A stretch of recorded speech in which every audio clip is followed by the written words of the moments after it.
അസ്സലാമു അലൈക്കും വറഹ്മത്തുള്ളാഹി വബറകാതുഹു. വലൈക്കും അസ്സലാം വറഹ്മത്തുള്ളാഹ്. ഉസ്താദെ, ഞങ്ങൾ സ്വപ്നവ്യാഖ്യാനം ഭരിക്കുമെന്ന് ഖുർആനിലും ഹദീസിൽ കൂടി ഞങ്ങൾ മനസ്സിലാക്കി. ഇപ്പോൾ ഞങ്ങളുടെ പ്രേക്ഷകർ കമൻറ്റ് ചെയ്തിട്ടുണ്ട്, പുലിയെ പറ്റി ഒരു സ്വപ്നം കണ്ടിട്ടുണ്ട് എന്ന്. അത് എന്തിനാണ്? ഇൻഷാ അല്ലാഹ് പുലിയുമായി ബന്ധപ്പെട്ട നമുക്ക് വ്യാഖ്യാനം പറയാം. ഒരുപാട് കാര്യങ്ങളാണ് പുലിയുമായി ബന്ധപ്പെട്ട് നമുക്ക് മനസ്സിലാക്കാനുള്ളത്. മഹാനായ അബ്ദുൽ ഗനി നാബൽസി റഹിമഹുമുല്ലാഹ് അദ്ദേഹത്തിൻ്റെ തഫ്സീറുൽ അഹ്ലാമുൽ കബീർ എന്ന് പറയുന്ന ഗ്രന്ഥത്തിൽ പറയുന്നതായി കാണാം. ഒരാൾ പുലിയെ സ്വപ്നം കാണുന്നത്, ആ പുലിയുമായി ബന്ധപ്പെട്ട് നമ്മൾ മനസ്സിലാക്കേണ്ടത് വഞ്ചനയാണ്, ഖിയാനത്ത് എന്നാണ്. അപ്പോൾ ഏത് രീതിയിലാണ് അവർ സ്വപ്നം കണ്ടിട്ടുള്ളത്? നിങ്ങൾ ആ കമൻറ്റിൽ വായിച്ചിട്ടുണ്ടോ?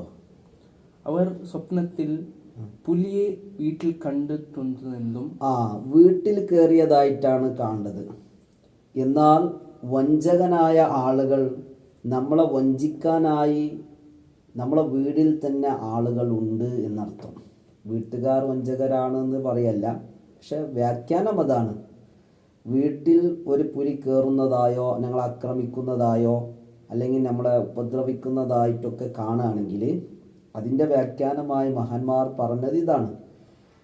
പുലി ഒരു പുലിയെ മറ്റുള്ള സ്ഥലങ്ങളിൽ കണ്ടാൽ തന്നെ അതിനെ വ്യാഖ്യാനം പറഞ്ഞത് വഞ്ചകർ, നമുക്ക് വഞ്ചകരായ ആളുകളുണ്ട്, നമ്മളെ വഞ്ചിക്കുന്ന ആളുകളുണ്ട് എന്നർത്ഥം.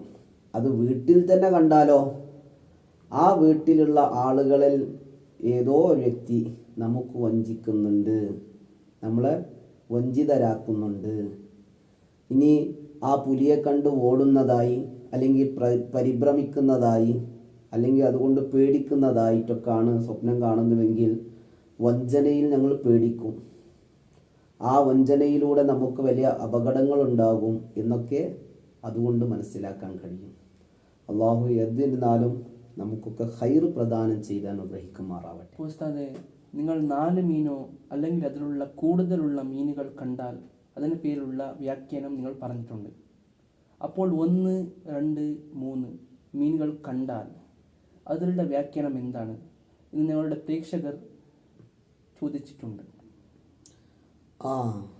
അതന്നെ, എല്ലാ വ്യാഖ്യാനത്തിലും ഞാൻ ആ മെസ്സേജ് കണ്ടു, ആ കമൻറ്റ് കണ്ടു, നമ്മളെ പ്രേക്ഷകർ പറയുന്നതായിട്ട് കമൻറ്റിൽ കണ്ടു.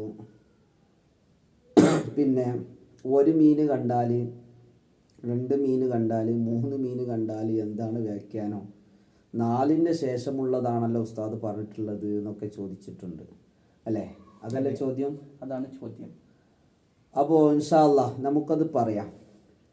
അപ്പോൾ ആദ്യം 4 മീനിനെ കുറിച്ചൊക്കെ പറഞ്ഞാൽ നിങ്ങൾക്ക് മനസ്സിലായിട്ടുണ്ടാവും. 4 മീനിനെയാണ് ഒരാൾ പിടിക്കുന്നതായോ അല്ലെങ്കിൽ അതിനെ സംരക്ഷിക്കുന്നതായോ അല്ലെങ്കിൽ ഒരു കൂട്ടിൽ വെക്കുന്നതായിട്ടോ ഒക്കെ സ്വപ്നം കാണുകയാണെങ്കിൽ ഒരു കുലീനതായ സ്ത്രീയെക്കുറിച്ചൊക്കെയാണ് അറിയിക്കുന്നത്. അതുപോലെ തന്നെ 4നേക്കാളും കൂടുതൽ, അത് 1000 ആവാം, 10,000-ങ്ങളാവാം, എത്രയുമാവാം. അങ്ങനെ ഒരു കൂട്ടമായ ഒരു മീന് പിടിക്കുകയോ അല്ലെങ്കിൽ ആ പിടിക്കുന്നതായോ അതിനെ നോക്കുന്നതായോ അല്ലെങ്കിൽ കളിക്കുന്നതായിട്ടൊക്കെ കാണുകയാണെങ്കിൽ നമുക്കൊക്കെ സാമ്പത്തിക നേട്ടങ്ങളൊക്കെ ഉണ്ടാകും എന്നർത്ഥം. എന്നാൽ ഈ 3, 4, 3, 2, 1 ഇങ്ങനെ മീനുകൾ കാണുന്നത്, ഒറ്റപ്പെട്ട മീനുകൾ കാണുന്നത് അപരൂപമായിട്ടാണ്. എപ്പോഴെങ്കിലൊക്കെ ചില ആളുകളെ കാണുള്ളൂ. അഥവാ അങ്ങനെ കണ്ടാൽ തന്നെ ഒറ്റ മീന് കാണുന്നത് അത്ര നല്ലതല്ല.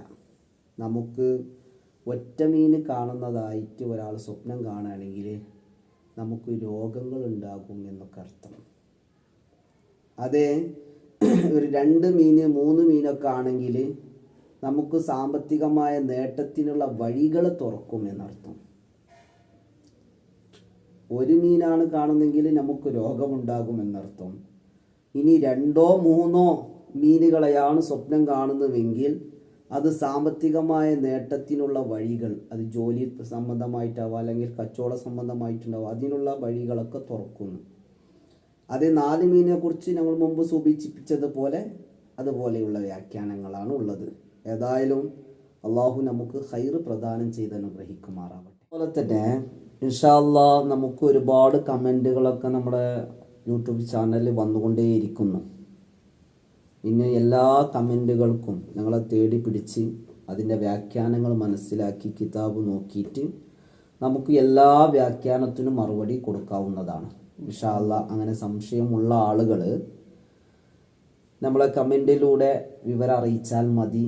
മാത്രമല്ല നിങ്ങൾക്ക് ഇതിൻ്റെ വീഡിയോകളും മറ്റുള്ള വിഷയങ്ങളൊക്കെ ഇഷ്ടപ്പെട്ട് കഴിഞ്ഞാൽ മറ്റുള്ളവർക്ക് അറിയിച്ചു കൊടുക്കുകയും ചെയ്യാം.